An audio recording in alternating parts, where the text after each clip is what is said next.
Apa saya kesasar ya? Atau mungkin saya disasarin oleh penunggu tempat yang ada di sekitar sini? Secara tidak sengaja, ia pun melihat ke kaca spion. Betapa kagetnya Pak Mul melihat wajah si bapak penumpang tadi dengan wajah yang seram. Jumpa lagi bareng gue Randy di sini di channel horor kesayangan kita, Horror Area. Ini tempatnya horor. Gimana nih kabar kalian semua? Semoga baik-baik saja ya dan selalu dalam lindungannya. Amin. Kali ini gue akan bawain sebuah thread horor yang cukup serem. Berjudul pengalaman supir taksi online. Tanpa banyak bacot lagi, yuk kita sikat sama-sama di sini di Horror Area.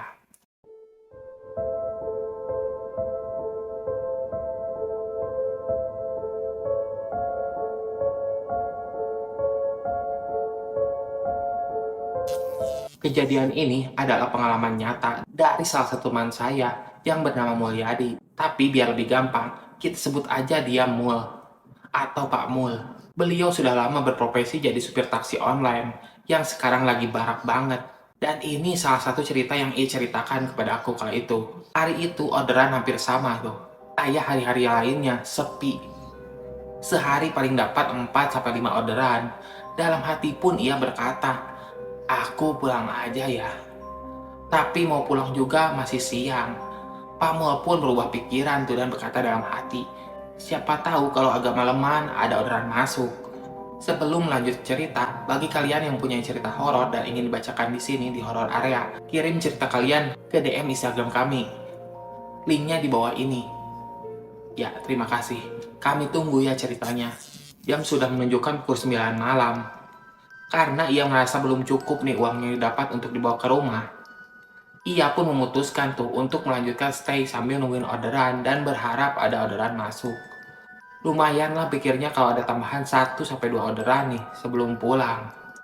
Kejadiannya masih agak baru, sekitar setahunan yang lalu. Karena stay di base camp pun belum dapat juga, Pak Mul pun bergegas tuh menancap gas mobilnya sambil berharap siapa tahu ada rejeki tuh di jalan sana. Lagian lagi butuh banget, gumamnya saat itu, sambil terus mengendarai taksi online-nya.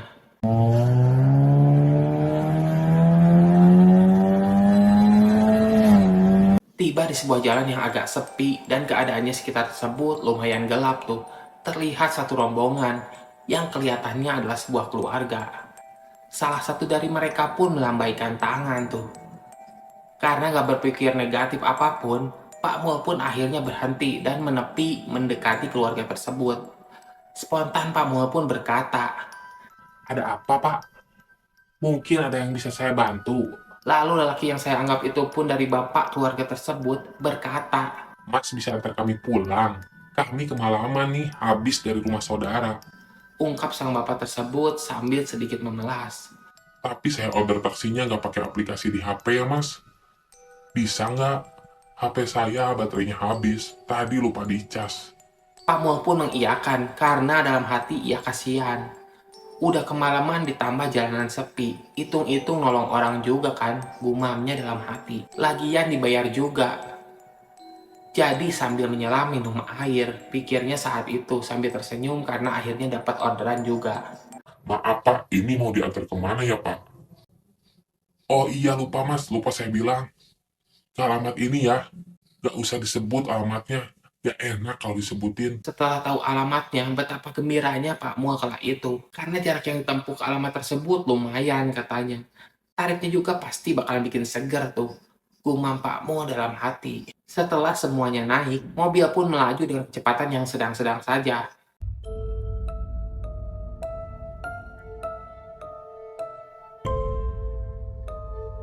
Di situ pun Pak Mul dan penumpang tadi ngobrol banyak tuh.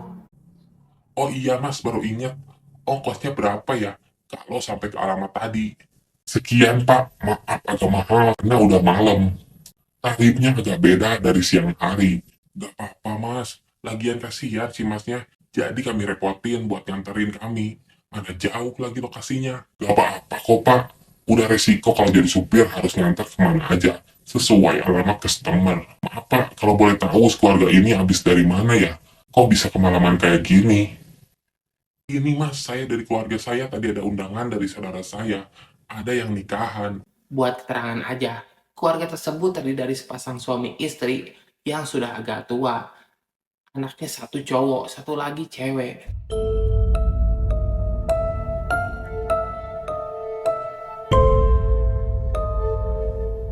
Lokasi yang dituju pun ternyata bukan pinggir jalan.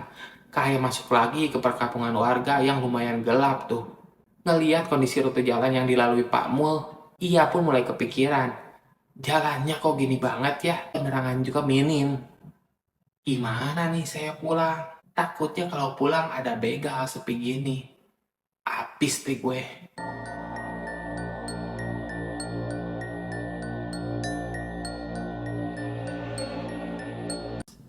Tapi waktu itu Pak Mul coba menepis semua pikiran negatifnya. Akhirnya sampailah tuh ke tempat tujuan atau ke rumah si bapak penumpang tersebut. Stop mas, udah sampai di sini aja, depan sini. Alhamdulillah, akhirnya sampai juga pak. Paket hitam itu kan, Tanya Mas Mul sambil basa-basi memerhatikan mobilnya. Anak dan istri penumpang tersebut pun turun tuh semua. Langsung masuk ke rumahnya masing-masing dengan tergesa-gesa. Mungkin mereka udah kecapean karena seharian udah bepergian. Pikir Mas Mul kala itu. iya ini rumah keluarga kami mas. Masnya mau mampir dulu, mungkin sekedar ngopi sambil ngelusin badan. Kan lumayan pegal tuh nganterin kita jauh gini. Mas Mul pun menolak ajakan bapak tersebut dan beralasan udah malam. Lagian kasihan, anak dan istri saya nungguin di rumah. Oh iya kalau gitu, makasih ya mas udah nganterin kita semua. Jadi semuanya berapa nih ongkosnya? Segini pak. Akhirnya bapak itu pun ngasih uang tuh dan tipsnya sekalian. Makasih banget pak udah dikasih tips segala. Semoga bapak sekeluarga sehat dan mudah rezekinya. Ucap Mas Mul kala itu kegirangan menerima rezeki nomplok.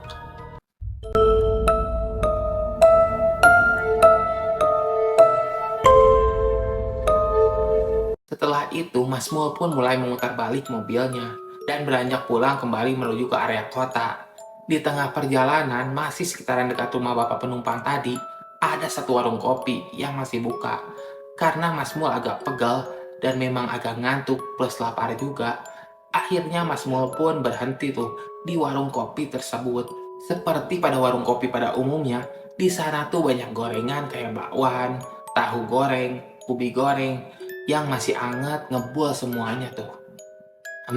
Begitu menggugah selera buat menemani kopi atau ganja perut yang sudah lapar dari tadi. Tanpa basa-basi, Mas Mul pun memesan tuh segelas kopi hitam kepada penjual kopi tersebut. Penjual kopi tersebut ternyata sepasang nenek dan kakek, sekitar 70 tahunan lah kalau saya kira-kira. Si nenek memakai kain, biasalah busana zaman dulu kayak gitu. Nenek itu pun bertanya kepada Mas Mul. Nak, habis dari mana malam-malam gini? Itu neng habis samperin penumpang tadi sekeluarga. Gak jauh kok dari sini. Tuh di ujung sana nek yang banyak kebun dan rumahnya masih jarang-jarang. Di warung tersebut, Mas Mul sedikit ngelamun sambil ngunyah gorengan yang masih panas. Akhirnya perutnya pun mulai kenyang tuh. Dan Mas Mul pun berhenti makan dan lanjut merokok sebentar tuh. Dia keluarin tuh rokok, lalu dibakarnya. Nikmat banget, malam-malam gini suasana sepi sunyi sambil ngerokok.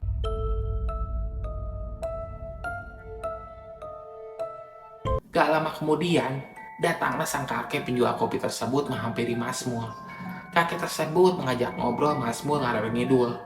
Dan tanpa sadar, setelah melihat ia jam di handphonenya, Mas Mul baru sadar bahwa jam telah menunjukkan setengah 12 malam kala itu. Dengan terburu-buru, Mas Mul pun bersiap-siap dan tak lupa membayar semua makanan tersebut yang ia makan tadi. Mau kemana, Mas? Kok buru-buru amat? Ucap sang kakek sambil menyapa dan sedikit membereskan bekas makan saya tadi. Iya pak, saya mau pulang. Kasihan istri dan anak saya nungguin di rumah. Saya pulang dulu ya kek. Nek, makasih saya udah ngerepotin di sini. Mas Mul pun membuka pintu mobil dan segera menyalakan mobilnya. Saat menengok ke belakang, Mas Mul pun melihat ada tas kresek tuh. Gak tahu isinya apa. Ia pun ingat, apa ini mungkin tas kepunyaan keluarga bapak tadi ya, yang saya antar. Lagian tas siapa ini? Kan saya nggak bawa tas dari tadi. Tanpa babi itu, Mas Mul pun memutar balik tuh mobilnya, bermaksud mengembalikan barang penumpangnya tersebut yang ketinggalan.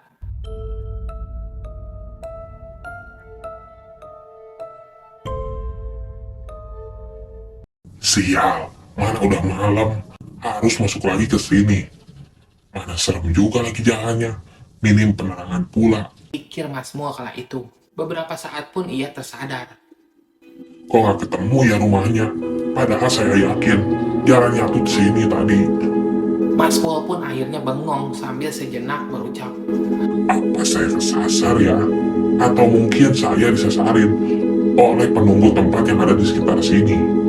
Mas Mul pun mulai bingung tuh. 1 jam berlalu hanya seakan berputar-putar saja di daerah tersebut. Secara tidak sengaja, ia pun melihat di kaca spion. Betapa kagetnya Pak Mul melihat wajah si bapak penumpang tadi dengan wajah yang seram. Beda saat saya antarkan tadi.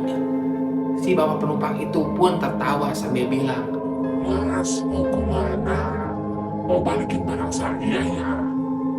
ucap bapak penumpang tadi dengan suara yang seram dan bergema.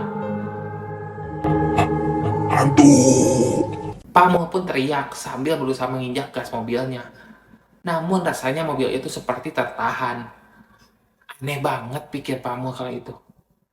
Akhirnya Pak Mul pun melemparkan tuh tas kresek lewat kaca depan lalu berkata, Nih tas kresek milik kamu, saya kembaliin. Sekarang jangan ganggu saya lagi. setelah itu barulah mobil bisa berjalan seperti sedia kala. Mau niat baik malah ditampakin hantu. Pantesan awal-awal naik, dilihat dari wajahnya kok pucat semua. Gumam Mas Mul dalam hati. Karena sudah nggak dalam pengaruh setan tersebut, jalanan pun terasa lancar. Tak sampai 5 menit pun saya menemui kakek dan nenek pemilik warung kopi tersebut. Mas Mul pun tak tahan pengen cerita tuh tentang keluarga gaib yang ada di ujung jalan tadi.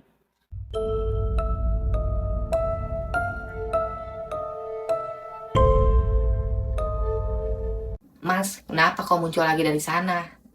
Tanya sang kakek ramah sambil beberes warungnya yang akan tutup. Iya kek, saya boleh cerita nggak? Ya silakan aja mas, gak apa-apa. Emang mau ngomong apa? Iya kek, kakek tahu tentang rumah yang ada di ujung jalan tersebut. Mas Mul pun menerangkan hal tersebut dengan rinci, dari A sampai Z tuh. Oh iya mas, jadi gini saya jelaskan ya. Dulu pernah ada satu keluarga dari kota, entah dari mana, kakek juga kurang tahu. Dia beli lahan di kampung ini. Entah dia nggak dikasih tahu sama penjual tanahnya, atau sengaja ditutup-tutupi karena tanah ini pengen laku. Mungkin dia nggak dikasih tahu bahwa sekitar ini memang rawan longsor. Setahu saya nama bapak tersebut adalah Bapak Salim. Mungkin udah dia beli dan ditempati. Singkatnya begitu mas. Nah suatu ketika pas udah ditinggalin dan udah hidup normal nih keluarga, gak keduga yang dikhawatirkan pun terjadi. Kejadiannya pun pagi hari menuju mau subuh lah. Tiba-tiba longsor dengan cepat menimpa kampung sini. Ya yang paling parah itu rumah Pak Salim itu. Mungkin karena ia masih terlelap tidur, tiba-tiba longsor datang. Maka habislah tuh. Mereka gak bisa nyelamatin diri. Mereka pun tertimpa longsoran tuh dan meninggal seketika di tempat tersebut. Tahu-tahu pagi warga udah rame aja berjibun di situ. Warga kaget, langsung buru-buru ke rumah Pak RT tuh. Dan langsung lapor aja ke polisi, biar diberesin sama polisi. Setelah dievakuasi oleh TNI dibantu dengan warga, bener aja, gak bersisa mas. Semua anggota Pak Salim dinyatakan meninggal dunia. Entah siapa yang kasih tahu keluarganya. Mereka pun datang tuh dari kota dan akhirnya nangis-nangis. Lihat saudaranya meninggal dengan cara seperti itu. Usut punya usut, kenapa keluarga tersebut selalu ganggu, ya istilahnya nakutin dengan alibi mau ke kondangan atau abis ke kondangan. Ya karena rencananya kalau musibah itu nggak terjadi, mereka sekeluarga hari Minggu tersebut akan pergi ke kondangan tuh, ke acara saudaranya yang akan menikah. Gitu sih kabar yang beredar di kampung ini mas, tentang keluarga tersebut. Wah, parah nih. Seumur hidup saya jadi supir taksi online, baru dapat kejadian serem kayak gini.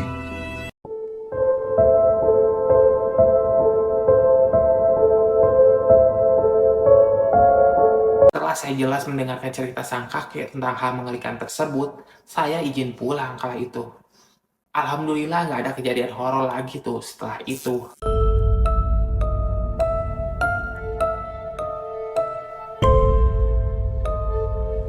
Terima kasih buat kalian yang udah nonton dan dengerin cerita ini sampai selesai. Bantu dukung konten-konten kami dengan cara like, comment, dan subscribe ya. Dan jangan lupa klik lonceng icon agar kalian mengetahui konten-konten terbaru yang kami update. Bagi kalian yang punya cerita horor dan ingin dibacakan di sini di horror area, kirim cerita kalian ke DM Instagram kami. Linknya di bawah ini. Ya, terima kasih. Kami tunggu ya ceritanya. Gue Randy di sini undur diri. Bye.